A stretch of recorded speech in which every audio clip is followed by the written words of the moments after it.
Somos el software que necesitas para administrar tus centros de negocios, coworkings, mini bodegas, inmuebles, controlar tus operaciones, monitorear el incremento de tus ventas, gestionar la ocupación de tus espacios.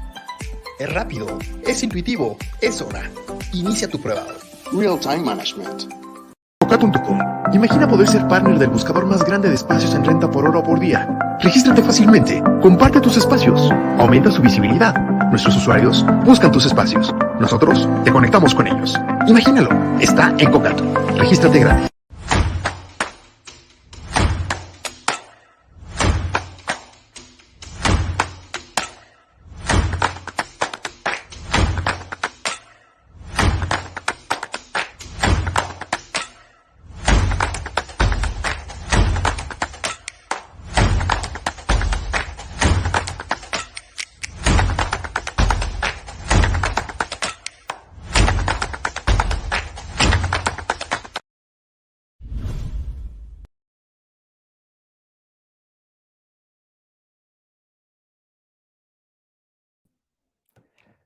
Hola, ¿qué tal? ¿Cómo están? Buenas tardes. Los saludo con mucho gusto en una nueva edición de LATAM On Air, esta vez en colaboración con Amexco, la Asociación Mexicana de Coworkings y Espacios Flexibles. Mi nombre es Daniel Castillo y bueno, es un gusto estar con ustedes en una nueva edición de esta serie de webinars que bueno, están obviamente enfocados a toda la industria latinoamericana del coworking, del espacio flexible de trabajo. Así que es un gusto tenerlos por acá. El día de hoy tenemos un tema muy interesante acerca de precisamente el futuro del trabajo, las nuevas formas en las que estamos pues configurando la cultura del espacio de trabajo y la forma en la que estamos llevando a cabo nuestras actividades y también acerca de la comunidad, de aquellas estrategias que son ideales para llevar a cabo como operadores de un coworking, de un espacio flexible de trabajo. De eso vamos a estar hablando el día de hoy. Así que bueno, les doy la bienvenida nuevamente y les voy a presentar a Nazieh Fazli. La tenemos por acá, la voy a agregar a la transmisión. Hola Nazieh, hi Nazieh, how are Hola, you? ¿cómo estás? I'm great, thank you. Thanks for being here. Vamos a estar hablando un poco, bueno, en inglés y también en español. Espero que todos tengan pues las ideas claras. Cualquier cosa ahí en el chat nos pueden ir escribiendo porque estamos en vivo en la transmisión de YouTube. Les voy a leer un poco acerca de la trayectoria de Nazieh para que tengan un poco de contexto. Ella es especialista en la construcción de comunidades y, bueno, ha vivido, trabajado en Australia, Hong Kong, Londres, Nueva York y México, donde fundó en el año 2021 CoWorking Tulum, que es un sistema de membresías que ofrece increíbles espacios flexibles para trabajar. Este proyecto nació en medio de la pandemia con el fin de ayudar a que los profesionistas pudieran trabajar de forma remota y conectarse entre sí sin importar su ubicación. Han organizado más de 150 eventos y han sido publicados en medios como Forbes México. Ahorita nos va a estar contando más Nazieh acerca de este proyecto. Ella cuenta con más de 15 años de experiencia en el mundo corporativo, en donde ha trabajado en diseño de sistemas y procesos, gestión de riesgos, diseño de controles contra pérdidas financieras. Además, se desempeñó como vicepresidenta de Brookfield Asset Management en Nueva York y es una de las fundadoras de Tulum Crypto Fest. So, bueno, Nazieh, tell us something more about you, about your experience, about CoWorking Tulum. It's a great project to be developed here in Mexico, especially in Tulum. So tell us a little bit about you, about the project. Go ahead, welcome. Absolutely. Thank you so much, Danielle, for having me. I'm so excited to be here and thank you for that warm introduction. So, vivido en Tulum 2 años, pero mi español es muy mal. So, necesito practicar mucho más, but thank you for allowing me to present in English. Yeah, so, sure. Thank you for that intro. So, yes, I am the founder of CoWorking Tulum. I actually spent the last 5 years before coming to Tulum in New York, and I was in an asset management company. I was actually working within their office platform when COVID hit. So I've always had a corporate role, and when we went remote, we obviously had the flexibility, like everyone else in the world, to work from home or work from anywhere. So while I had that flexibility, I decided to come to Tulum, and this was in late 2020. It was September 2020. I came to Tulum to work remotely for 1 month because I thought there was 1 more month of lockdown, And 1 month turned into two, two turned into 6, and now I've been here 2 amazing years. But while I was here, we basically noticed that there was a lot of other people who were moving to new cities and basically starting a new life and taking advantage of that flexibility. And that's really how CoWorking Tulum was born. So CoWorking Tulum is a platform that connects remote workers with each other so that they can co-work anytime, anywhere. And then we partner with underutilized hotels and use their spaces for co-working. So we are not a traditional co-working company. We're a platform that connects the people and the places, and then we create a whole experience around that to create an incredible community. And that's really what I'm here to talk about today, how to really foster a community within your co-working environment. Ok. Well, Nazieh nos está contando un poco acerca de su experiencia en Tulum, de cómo es que nació esta plataforma. Ellos conectan a los trabajadores remotos con lugares de coworking en Tulum para que puedan, bueno, moverse en donde ellos puedan, donde les sea más fácil. Y aparte de eso, crean toda una experiencia alrededor del trabajo, ¿no? How many places do you have on your platform? How many brands? So we have about 15 locations right now all over Tulum, in the beach, in the jungle, in cenotes, in town. There's really a wide variety of all sorts of spaces. Are you thinking of expanding your brand to another cities in Mexico? How is the scene of the coworking here in Mexico for you? What do you think about the industry here? The industry in Mexico, well, first of all, Mexico is just absolutely an amazing place to live.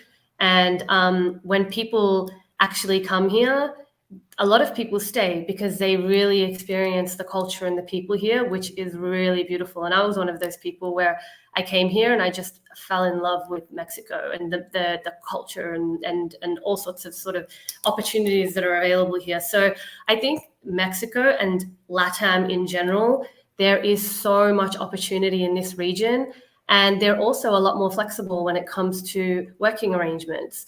So when it comes to co-working, this is a great sort of region to be in, and Mexico especially. I mean, I think in Mexico City, there's about 8 out of 10 people that have they're either in a hybrid role or in a fully remote role or have some sort of flexibility when it comes to working remotely. So all of that opens up the opportunity for co-working. Sure. We're seeing that in Mexico City, in Tulum, in other great cities of the country. But the movement is like global, you know, all Latin America, it's happening. So if we have any operator from another brand in Latin America in this webinar, please share your experience in the chat. Tell us a little bit more about this culture, this new culture of remote work. And I don't know, what are you expecting, you know, for the industry in this new role. So Nazieh, if you want to share with us like the pictures that you have ready about Tulum, let me add it to the screen. Nos va a hablar un poco Nazieh acerca de este proyecto y bueno, acerca de cómo es que está evolucionando, ¿no? Thank you, Nazieh. Okay, amazing. So I guess when I was invited to do a talk here, I actually went through and I looked at all the previous talks that had been done. And I noticed that there wasn't anything previously around community. And I think community is such a buzzword, and everybody wants to sort of have some sort of community or build some sort of community, but don't necessarily might not have the tools or the experience. And also when you operate a traditional co-working space, there's so many other things to think about around operations. So community sometimes isn't front of mind. So for us at CoWorking Tulum, because we don't own or operate anything, community is the soul of our company, and our entire focus is purely on that. And so what I wanted to do today was talk about the future of work, and then the importance of community, and also some tips on how to really establish a strong community with your brand, and especially with your co-working space. So I'm not going to go through my intro because we've already done an intro, but yeah, we've already done my intro. So we all know that remote work is here to stay. So when I talk about the future of work, I'm not talking about like robotics and things like that. And if you were looking for something like that, maybe Danielle can do another webinar specifically on robotics. But when I talk about the future of work, I'm talking about working remotely and how that is not going anywhere and possibly going to continue to grow, even as, as life has gone back to normal, it has continued to grow. So according to McKinsey, right now in the US, there's about 60% of people that are either in a fully hybrid or remote role. That's about 92 million people. Remote job postings in New York City have nearly quadrupled since 2020. Salesforce, which is one of the largest employers in San Fran, has cut their office space by half. So I don't think I need to harp on these stats that remote work is here to stay, because we all know that that's the sort of the trends that we're seeing. So when I talk about remote work, the future of work, I'm focusing specifically on that. And I know that in LATAM, it's about 50% of the workforce have the opportunity to work from home. So the opportunity and market in this region is massive. Yeah. Let me just add another fact. By 2030, maybe 30% of the whole workers are gonna be working remotely, in a remote way, from home or from coworking. So this is a big data for us that we are in the industry to have in mind, because the industry is gonna be growing a lot in the next years. So we're gonna have this in mind, just to work and expand our branch, Yeah, absolutely. With this growth, that means that there is going to be this continued wave of professional remote workers that are entering this market, which means it's a huge opportunity for coworking. Claro, estamos hablando un poco de cómo es que el futuro del trabajo se basa, pues, básicamente en esto, ¿no? El trabajo remoto, donde ya no es necesario tener una ubicación cercana a tu trabajo. Puedes estar a miles de kilómetros de distancia y aún así cumplir con tus obligaciones. Entonces, esto es un poco a lo que se refiere Nazieh con el futuro del trabajo, más bien enfocado en el trabajo remoto, ¿no? Yeah, Nazieh, sure.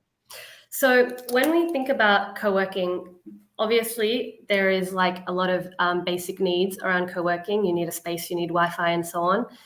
But to really differentiate yourself, I think the way you foster the community in your co-working space will make all the difference to differentiate you from others. So that's really what I want to focus on today. So very, very basic question, what is community? And a community is really just a group of people that have a common interest. So in the co-working realm and in the co-working environment, anyone who is a member of your co-working space or comes to enjoy an experience in your co-working space, they are part of your community. How you choose to engage with them and so on will obviously vary from space to space, but anyone that already has a co-working space and members, you already have an existing community that you can tap into. So really, when we think about building communities, there's a couple of key things that sort of set the foundation of those people. So people want to feel like they have a sense of belonging, a sense of mattering, that you fulfill a need, and you meet some sort of emotional connection. So if you have a community already, these are sort of the foundational things that you want to address with your community. So a sense of belonging is sort of like, I'm a part of something. I belong to this particular group. There's a barrier of entry to get in, and I have passed that barrier of entry. And I am a part of something outside of myself. That's really sort of the sense of belonging element. So most of the time, your membership is like the barrier of entry, but then creating that sense of, okay, you are a part of this is really like one layer. Then the next layer is creating that sense of mattering. How do you make your members feel like they're seen, they're heard, and that they matter? So sometimes you have like this whole community first sort of approach where people People are given opportunities to contribute. People are given opportunities to engage in many different ways. So providing a space and providing sort of an opportunity for people to be seen and heard helps establish that foundation. The third thing is just fulfilling a need. So in the co-working environment, most people just need an office space, need Wi-Fi, need somewhere comfortable to work from. So you're solving a problem for them. If you're solving a problem, that's sort of another layer. And then the last layer is kind of having some sort of emotional connection. So having more than just solving a problem, but you're making them feel a particular way. You're creating excitement, you're creating fun, you're creating opportunities for people to actually connect with each other on a deeper level outside of just like the surface requirements. Those are really the foundational things for establishing a community. In Mexico and generally in Latin Working Summit and all the projects that are related to the industry, we have seen this thing that you're talking about. But I think every brand developed these points according to their ideas, according to their personality. You know, there are some brands that they care about the community like a lot, and really a lot, like a second family for them. And there are another brands that they're more corporative and they don't think like the community is like so important. But as the years that I have been working in the industry, I think these points that you have talking about are fundamental and are essential, even if your brand is more corporate or maybe it's more hipster, I don't know, but they're very, very important, you know? Yeah, absolutely. And I feel like the brands that really foster their community and listen to their customers, listen to their members, and create this kind of environment are the ones that will differentiate, because all of these things lead to loyalty. People are not necessarily going to go with they're not necessarily going to go with like things that are just factual. They're going to go with the ones that make them feel a certain way. So it's that brand loyalty that's created when this is fostered. Totally. Y si tienen alguna duda acerca de estos puntos que estamos hablando, por favor en el chat compartan, pero bueno, son los puntos que Nazieh considera esenciales para el desarrollo de comunidad en cualquier marca de espacio de trabajo flexible. Si son más corporativas, lo que estaba diciendo un poco, o son más relajadas, pero son esenciales para desarrollar lealtad en el cliente, ¿no? Go ahead, Nazieh. So once we sort of have that, initial foundation set, you will start to see people joining your community.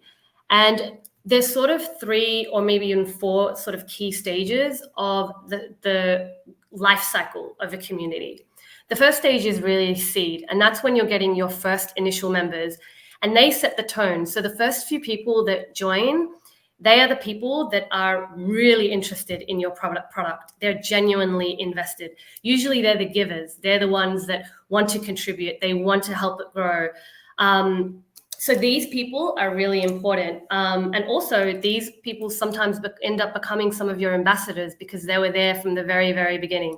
So it's good to like have a lot of engagement at that initial phase, really be invested in getting people to feel, seen, heard, all of those things understood, and have their needs met. Because when you sort of foster that initial group, it's much more manageable because it's a smaller amount of people. And this is the stage where you can get a lot of feedback from your members on what's working, what's not working, and you have a smaller group to sort of manage, and you can sort of address those things a lot faster, and you're a lot more sort of connected and sort of closer on the ground. Once you sort of, oh yes, go ahead. No, sorry. Okay, once you sort of go past your initial like set of members, there is like some excitement. People are sort of like, understanding the brand and so on. You sort of move into like the growth phase, which is when you start to grow a little bit more organically, and you're getting a lot of your initial members making recommendations to join the community. So you're starting to grow a lot faster. You might start to get a lot more events. You start to put some more structure around how the community actually operates. Like the members will start to have sort of an understanding of what to expect, whether it's like weekly things, monthly things, and obviously each community varies by brand in terms of what they would provide in that consistent way. But when you get into that grow phase, things are starting to sort of be a little bit more consistent. Then you sort of move into the maturity stage. And at this point, your community is strong. It's probably quite big. You have a very set structure. You probably have rules in place. And it kind of almost runs itself.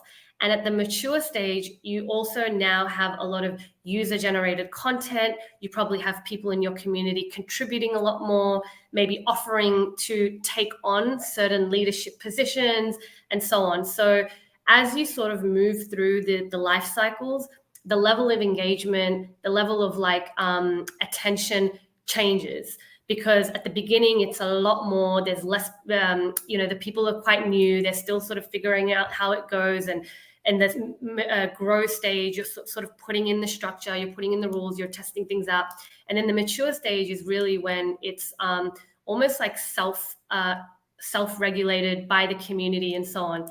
And then the phase after that is when you get so big that it ends up creating sub-communities within that community of other sort of interest areas and so on. Ok. Nazieh nos está hablando un poco acerca de las etapas de maduración, por decirlo así, de una comunidad, desde los miembros iniciales, cómo es que vas tú con tu marca, pues obviamente introduciendo el tono de la marca, las actividades, tú vas de alguna forma estableciendo el tono en el que quieres integrar a la gente para que esta comunidad crezca, el punto número 2, y finalmente madure, es cuando ya tienes un nivel de engagement muy alto, cuando ya tienes clientes leales que te recomiendan con otras comunidades y cuando esas también comunidades pues se van diversificando dentro de tu mismo espacio, ¿no? Básicamente. Yeah, Nazieh, so what's next? Okay.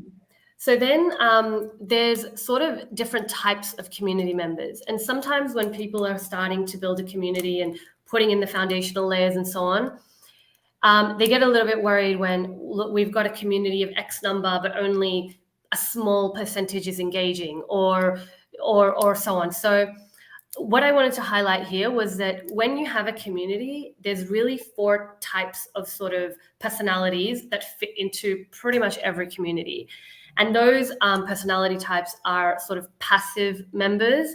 And your passive members are really just like the consumers. They're there, they're lurking, they're listening, but they don't contribute. They're kind of just there, but they do get value from the content, and that's why they stay. So sometimes we get worried that people are not contributing or they're there, but they're not very active. And so we sort of wonder, are they getting value? Are they interested? But if they're there, they serve a purpose, and it's fine to have a percentage of your community that is just passive.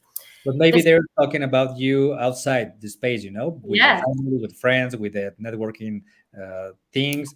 So this is important also, no? Even if they're very shy, if they're like not contributing like a lot, they have a voice, and you have to be worried about that. Yeah, absolutely. And then your second type of community member is more your active community member. So this is people that joins in on the discussions. They'll reply to things here and there, and they might come to an event, and they might create some discussions and so on. So those are sort of more your active members. And then you have your super active members. So they're the ones that really they're involved, they're engaged. They're getting involved in every conversation. They're helping members. They're actively involved. They're going to every single event that you throw or organize. And then your super community members are really your ambassadors. And those are the people that end up sometimes taking on even leadership positions, volunteer positions. They might start a chapter of your membership somewhere else, or they might start hosting their own events and really, really support the growth of your community. So when you have that community, you're probably going to have a range of the passive, the active, the really active, and that sort of ambassador vibe. So so those are sort of the types of people that you'll probably have in your community.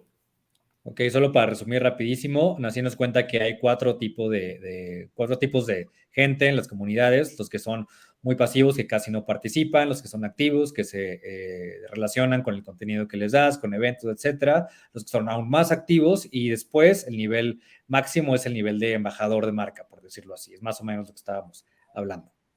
Ok, Nazieh. So then, so now we, in order to really engage with your community, it's good to have sort of set rituals. And those rituals should happen periodically. They don't necessarily have to be daily, weekly, monthly, quarterly, and annual. But if you have regular things that you can sort of present to your community, a monthly event, a weekly and a monthly and an annual, whatever it is, it maintains that engagement, and consistency is key. What members love is seeing things continually happening. They love consistency, and they love that regular interaction with each other. And the interaction doesn't have to be in real life. At CoWorking Tulum, all of our interactions are in real life. We actually don't do any virtual events at all. And we do all of these. We do the daily, we co-work daily, we have weekly dinners, we have monthly pop-ups, we do one like random event quarterly, and then we do like an annual celebration of our company. Actually, we're like, it's 1 year anniversary of CoWorking Tulum, it's a 2nd year anniversary, and we literally bring back everyone. And that programming sort of creates an environment where people always know what to expect, and they always know that there's something coming, and it maintains that excitement versus just not really knowing when something's going to happen, and so on. And again, it doesn't have to be all of these things. It can be one or multiple, but the more consistency you have, the more feeling that the members will have around, okay, I know what to expect. And yeah, it just sits well with them. What you said is like so important, and I love that. Like, consistency is key. You know, even if you're a small space or a huge brand of co-working or flex space, consistency is key. So I love that. Yeah. So of course, everything that I've gone through today, it's like obviously very generic, and I've kept it that way intentionally because then it can be applied to any community in any environment. So yeah.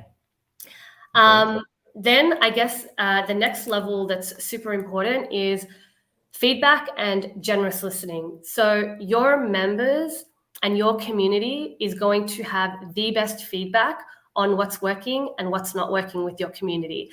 And not just your community, your product, everything. They are the best people to get feedback from. So it's really important when you are engaging with your community, if they are unhappy about something, really listening.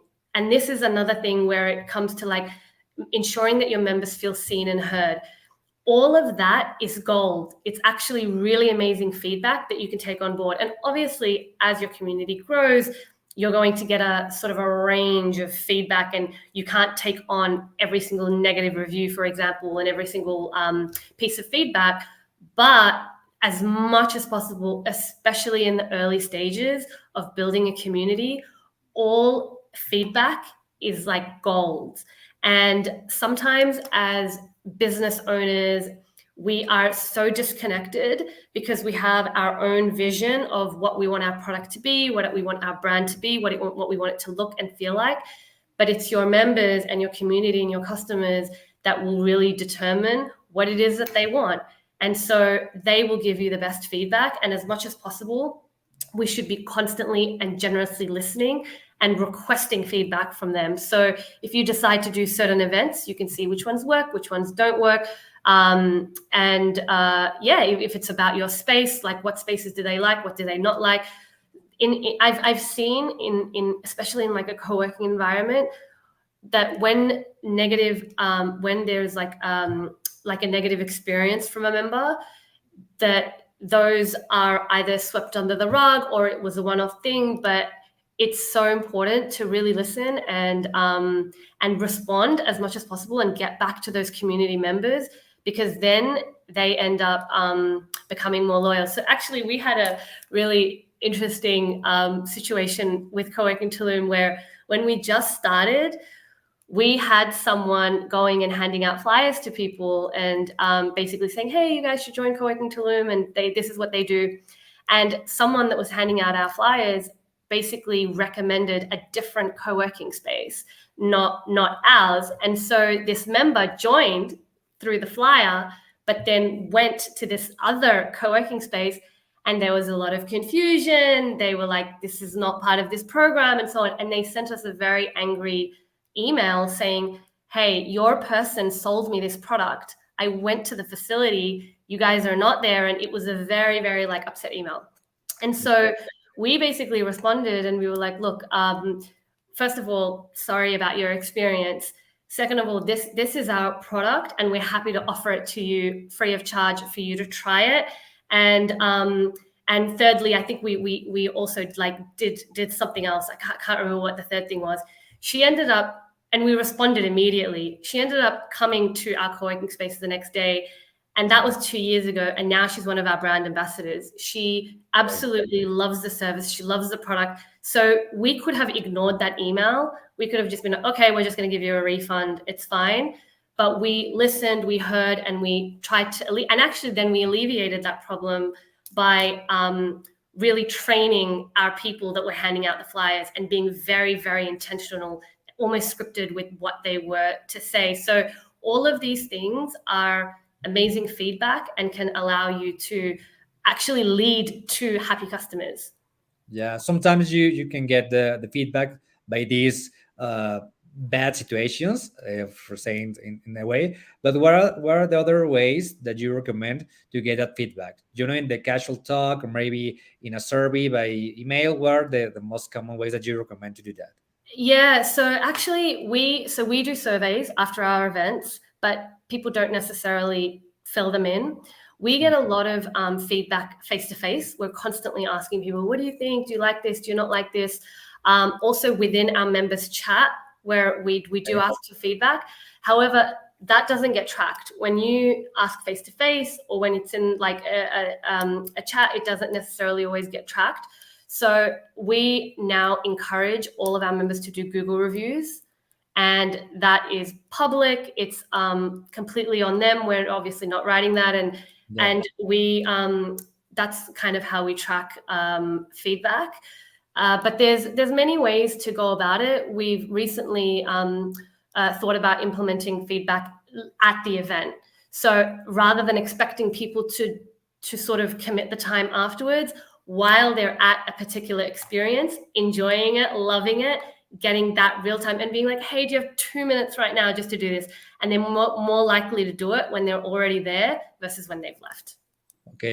Nazieh nos está hablando un poco acerca de las formas en las que podemos recibir feedback de la comunidad de nuestra marca, ¿no? De nuestro espacio. Entonces, ella nos comenta que la comunicación cara a cara es lo más importante y lo más casual, pero también en los eventos que hacen pueden hacer encuestas acerca del evento, si les gustó, si no, qué puede mejorar, qué no, y bueno, que hay una gran variedad de métodos en los que cada marca puede recibir el feedback de su comunidad, que es como muy interesante, y que también hay otros métodos como Google Reviews, donde la gente puede directamente, ¿no? No te lo dice a ti, pero bueno, se lo dice a través de tu perfil de Google y bueno, son críticas o opiniones que no se pueden borrar, que están lo más honestas posibles, que también podemos tomar en cuenta, ¿no? So there are many ways to the feedback thing. What are you have for us, Nazieh? Where else? So I'm pretty much almost done. And I know you can't pretty much, when you're doing a presentation, you should have some sort of quote in there. So I added a quote in my presentation, but it is actually a quote that I love, which is that people will forget what you said and people will forget what you did, but they'll never forget how you made them feel. Sure. And that is really, it's so important to make sure that you really are having that emotional connection with your members. And if you're not necessarily having it, they're having it with each other. And that emotional connection is really the secret sauce to creating that really strong community for your spaces, for your brands, and so on. Sure. Talking about this remote work, well, go ahead. The business of belonging. Is that a Yeah, book? so if anyone is really interested in diving deep into how to build a really incredible community, I'm not an expert in this. I just have experience through doing it for many, many years. But David Spinks has written this incredible book, The Business of Belonging. And if that's something that you're interested in, it really is the full framework from 0 to 1,000 on how to build a really effective community. Okay. Thanks for the recommendation. Talking about this remote work thing and the people working or co-working, like everywhere, anywhere. What are you your phrase from CoWorking Tulum? Any work, anywhere, or something like that. It's work remote, feel at home. How do you make them feel like part of something there at their homes? Like remote working. How do you develop this sense of community if they're not seeing each other, if they're working in a remote way? Talking about that, what do you think? What are the ways that you can do? So we have events. Well, first of all, we have the daily co-working. So there's an opportunity each day for people to come and co-work. And when people come to our spaces, they don't just come and sit down. They'll come and we have someone that introduces every single new member to the community. So we have a formal onboarding process where people are introduced. They go through their whole bio. We formally welcome them, and then when they physically come to a space, we then introduce them again. As soon as they arrive, we're introducing them to at least one person, so they immediately feel connected. And then we have our events. So we have weekly events, and when they come to the weekly events, we make sure that there's not a single person that's ever standing by themselves. So we are actively kind of very, very active in our events. It's not just come for dinner and then it's people going for dinner. They'll come for dinner and we will intentionally connect people with each other. And so that creates that culture of connection. So then members do that as well. So when they get that kind of experience, next time we have an event, they're the ones going and looking for the people that are by themselves and making sure that they're included and making sure that they're a part of it some way. So the tone really comes from the top. Okay, it's like when you were going to school, the first day of school, you feel safe with people around you. The first friend that introduces to you, or maybe the girl that take you for a walk on the school, I don't know, is something similar. Communication is like the first point of contact. And even if we are adults, even if we are working, it's important to feel part of something, that we are part of something. Exactly. Yeah. So we have a question here talking about the budget that we should destinate to develop this sense of community. What do you think? It's how many budget do you have available for this thing in CoWorking Tulum or in any other spaces? What do you think about it? So I guess the budget will range based on your size and based on various factors. For us, we are a bootstrapped startup, and we've never had a budget for events, and we do daily, weekly, quarterly. So all of our events are in collaboration with locations. So for example, if we want to have a dinner, which we do every week, we have a dinner every week, that doesn't cost us anything. We contact the restaurant, we will let them know, hey, we're going to come 10 people for dinner, and that's it. So that doesn't cost us anything.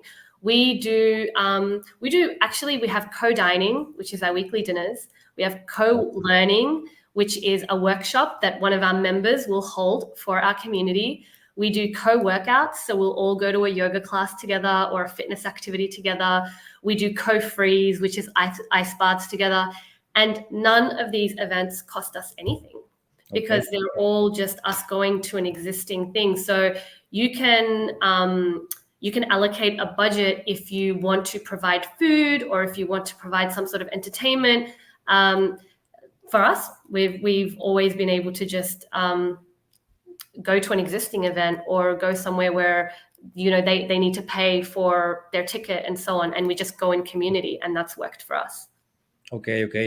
Nazieh nos está hablando un poco acerca de, bueno, la pregunta fue acerca del presupuesto, ¿no? De cuánto se le debe destinar a la creación y mantenimiento de comunidad no dije de quién era, City de Pulque Labs.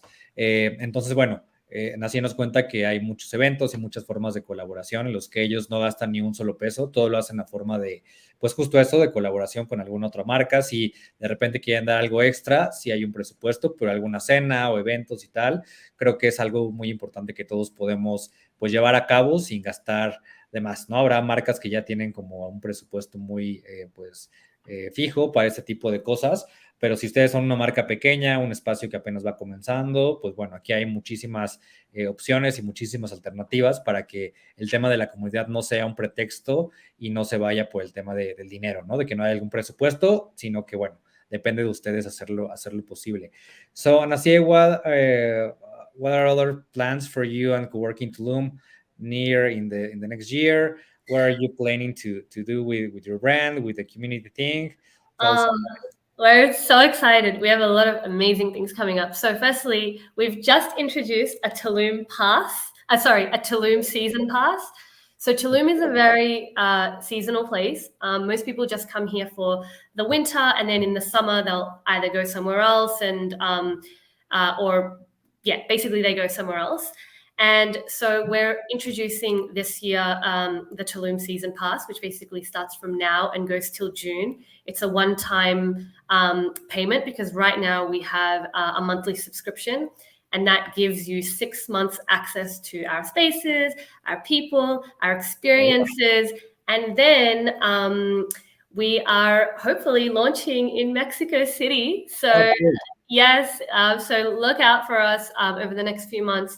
We'll be looking to launch in Mexico City. And then who knows where after that we can just the amazing thing about our product is that it is a community. It's we're a co-working platform, but since we don't own and operate any of the real estate services, we don't have to manage an operation of a physical space. Okay. We can focus 100% on the member experience, and so our members really feel connected. They and we can focus a lot on the types of events that we curate and so on. And we have the opportunity to be anywhere. It doesn't have to be in one physical space because we're the platform. So next stop, Mexico City, and then who knows? Yes, you're around here. And talking about your members and the community, congrats on the new opening of the city. Talking about your members, where are they from? They're from, I don't think they're from Mexico. Maybe they're from talk about a little about 70% of our members are American and Canadian, and then the rest is made up of Mexicans, Europeans. We have a few people like from different parts of like Latin America, and they make up the 30%. But yeah, 70% of our members are American and Canadian. Ok. Este es un buenísimo modelo, una plataforma que, bueno, está siendo replicada ya en muchas ciudades y la gente que nos acompaña el día de hoy en Latinoamérica, pues igual podrá compartirnos después su experiencia acerca de estas nuevas formas de trabajo y de estas nuevas páginas, plataformas, recursos que nos ayudan a conectar como tal. Así que, bueno, espero que haya quedado un poco pues claro todo este tema de cómo lo está haciendo CoWorking Tulum. Is there any other question for Nazieh? Please share it on the chat. Nazieh, any final thoughts about the team? It's been like a pleasure for me and for all the community from LATAM and Mexico being here with you. It's an amazing topic and we can talk about it like for hours, but it's like a good beginning, you know, like some things and some topics that you said here like, that are key, like the consistency, make feel to your members like part of the community or family or something. You have talked about like really interesting points. So any final thoughts about, if there are not more questions here, what can you say to end this webinar? I mean, I think if anyone wants to contact me, feel free. If anyone's coming to Tulum, you have a contact here now. So happy to take care of you if you ever come to Tulum. But yeah, no, that's really it. Just your people are everything. So it's really important to put them first. And yeah, just if you're in Tulum, you can reach out. Sure, maybe soon. Hopefully next year we'll be Yeah. visiting you and your spaces, and we'll be using CoWorking Tulum, the platform. Your email and your website is already in the chat. So if anyone wants to contact with Nazieh and the project, you have like the contact there. And also the website of LATAM Co-working Summit and the Mexico is already in the chat.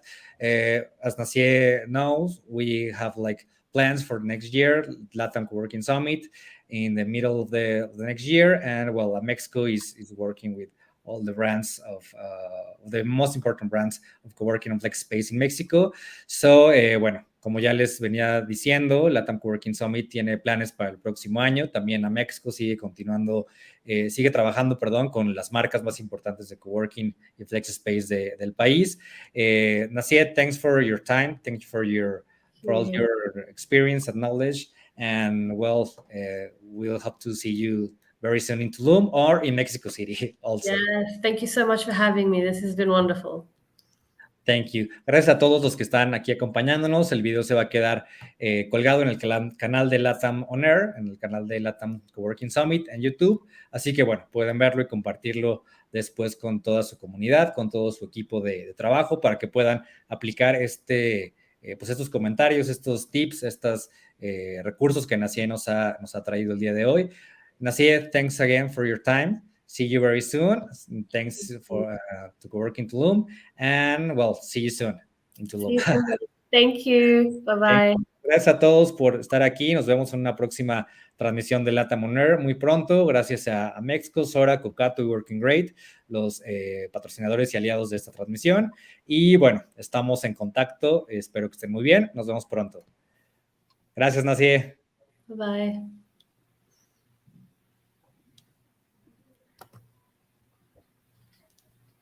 Sora. Somos el software que necesitas para administrar tus centros de negocios, coworkings, mini bodegas, inmuebles, controlar tus operaciones, monitorear el incremento de tus ventas, gestionar la ocupación de tus espacios.